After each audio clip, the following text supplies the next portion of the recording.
el curso que hemos estado desarrollando sobre el diseño teórico metodológico de la investigación científica educacional, habíamos hecho toda una serie de análisis en un momento anterior sobre la población y la muestra, qué cosa es la población, qué cosa es la muestra.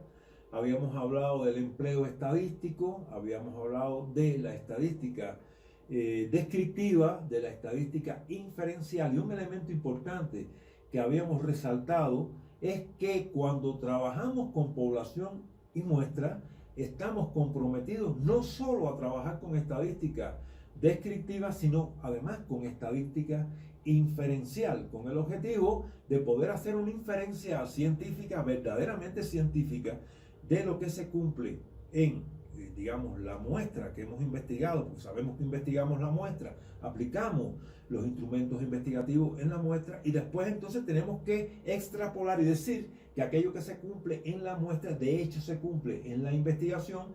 Y si esto no se hace con estadística, digamos, inferencial, realmente no estamos acometiendo una investigación desde un punto de vista verdaderamente científico.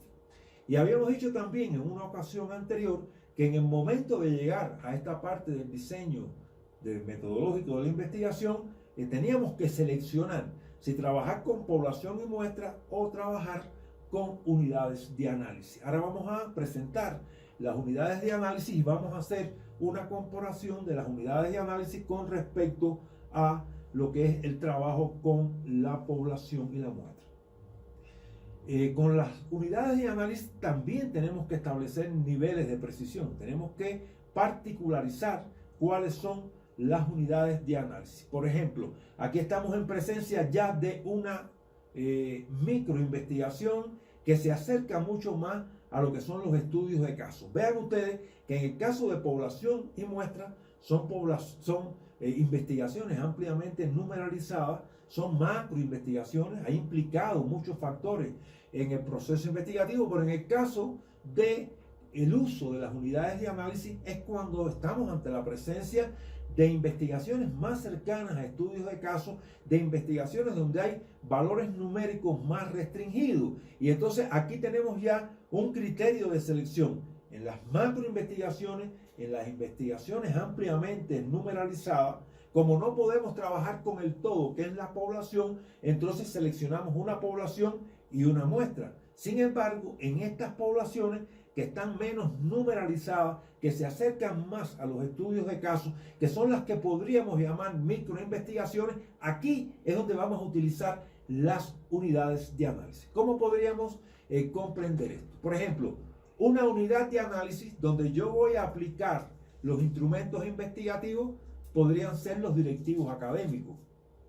Los directivos que pueden ser directores de determinados centros educacionales o pueden ser directores de carrera o pueden ser determinadas personas responsabilizados académicamente con un aspecto determinado, con un factor determinado que vamos a proceder a aplicar en ellos esos instrumentos, digamos, investigativos. Podríamos poner como ejemplo, generalmente sucede que nosotros trabajamos, aplicamos instrumentos con directivos, aplicamos instrumentos investigativos con docentes y aplicamos instrumentos investigativos con los estudiantes. Y en este sentido, tal y como expresa la diapositiva que estamos comentando, tenemos que señalar con cuántos directivos trabajamos, con cuántos docentes trabajamos y con cuántos estudiantes trabajamos. Porque muchas veces alguien nos señala las unidades de análisis sin hacer una precisión numérica. Las unidades de análisis requieren de una precisión numérica. Directivos, ¿con cuántos directivos vamos a trabajar? Y señalar qué directivos son. Docentes, ¿con cuántos docentes vamos a trabajar? Y señalar cuántos docentes son. Y estudiantes, ¿con cuántos vamos a trabajar? Y señalar desde luego qué estudiantes de qué año, estudiantes de qué carrera, etc. Vean ustedes aquí que todos los instrumentos ahora investigativos lo aplicamos en determinadas unidades de análisis. En el ejemplo, directivos, docentes, estudiantes. Ahora bien, si trabajamos con dos directivos, aplicamos los instrumentos investigativos con esos dos directivos y no tenemos que extrapolar porque no estamos trabajando con población. El resultado que obtengamos a la hora de, por ejemplo, aplicar una entrevista a esos dos directivos, esos resultados son válidos exclusivamente para esos dos directivos. Por ejemplo, pongamos el caso que trabajemos con 4 docentes.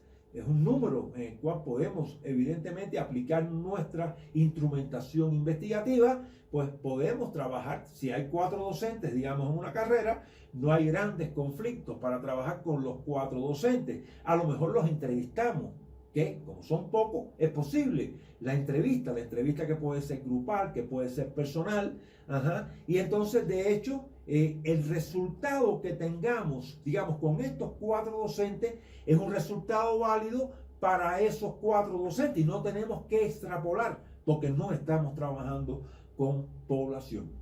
Y en el caso de los estudiantes puede ser que hayan 50 estudiantes a los cuales podemos sin ningún tipo de problema aplicar, digamos, una encuesta, y entonces los resultados que obtengamos con esos 40, con esos 50, con esos 80 estudiantes, en dependencia del estudio que estemos realizando en un contexto determinado, esos resultados son válidos exclusivamente para esos estudiantes que hemos, digamos, encuestado. Aquí queremos hacer comprender que en el caso de población y muestra, trabajamos con la muestra, extrapolamos a la población, pero en el caso de trabajar con unidades de análisis no hay que hacer ninguna extrapolación, no estamos trabajando con poblaciones y de hecho lo que hacemos es que el resultado que obtenemos con los directivos es válido solo para esos directivos. El resultado que obtenemos con los docentes con los que hemos trabajado es válido solo para esos docentes y el resultado también que obtengamos con esos estudiantes es válido solo para esos estudiantes. Y en el caso de trabajar con unidades de análisis, por regla general, la estadística que se emplea es una estadística descriptiva, porque no tengo que hacer la extrapolación porque no estoy trabajando con ningún nivel poblacional. Y aquí vemos una cosa que tenemos que resaltar. Si trabajamos con población y muestras científicamente, tengo que aplicar, bueno, se aplica la estadística descriptiva, que prácticamente siempre es aplicable, pero estoy comprometido en población y muestra en trabajar con una estadística de tipo inferencial, porque es la que me permite científicamente hacer la inferencia de lo que se cumple en la muestra, a su vez se cumple en la población. Pero sin embargo, cuando trabajo con unidades de análisis, no estoy comprometido necesariamente con la estadística inferencial, porque no tengo que hacer extrapolación alguna. Yo creo que aquí hemos presentado las ideas fundamentales de cuándo trabajar con población y muestra. Cuando trabajar con unidades de análisis es algo que tiene que ver con las características de la investigación que vamos a acometer, no es algo opcional. O sea, si estamos trabajando con amplios valores numéricos, estamos trabajando con muchos individuos implicados en el proceso, en un territorio amplio, entonces lo que se recomienda, lo que debemos hacer es trabajar con población y muestras, no así en las investigaciones mucho menos numeralizadas que se acercan a lo que son las unidades de estudio estas propias que tenemos cuando nosotros trabajamos con lo que son los llamados estudios de caso, que son estudios muy particulares, quizás en una carrera particular, con pocos grupos, esta investigación poco numeralizada, llamada microinvestigaciones por nosotros, pues es lo que realmente da pie para el uso de las unidades de análisis. Claro, es mucho más fácil trabajar con unidades de análisis porque voy a tener una incidencia, digamos, en el campo de la estadística solo dirigida a la estadística descriptiva. Voy a trabajar con menos personal y son investigaciones que podemos controlar con mucha más facilidad.